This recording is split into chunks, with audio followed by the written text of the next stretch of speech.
In the world of online romance, love isn't always what it seems.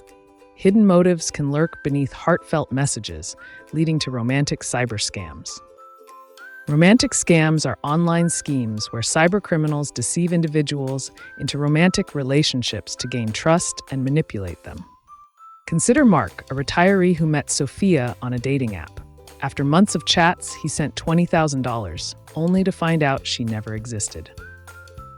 Scammers create fake profiles using stolen pictures and fabricate stories to appear attractive, drawing in unsuspecting individuals.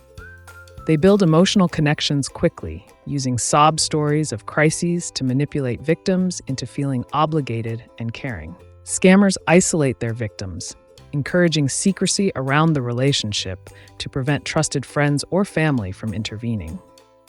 A common scam involves someone posing as a soldier overseas, pleading for money for leave or medical expenses.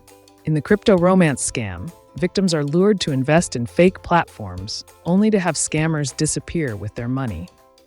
Scammers also ask for gift cards as proof of affection or to help out in emergencies, leading to significant losses for victims.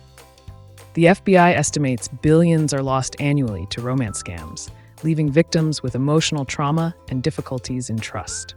Emily shares her story of losing $5,000 and how it shattered her trust in others, highlighting the emotional toll of scams. Be skeptical of profiles that seem too good to be true, and avoid relationships where the other person won't meet in person.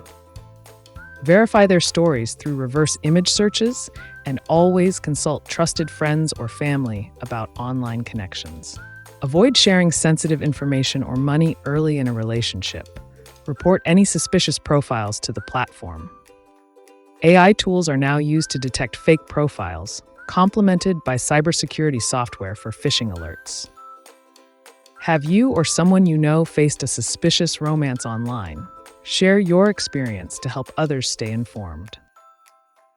Online love can be genuine, but so can deception. Stay informed and cautious to protect yourself and others.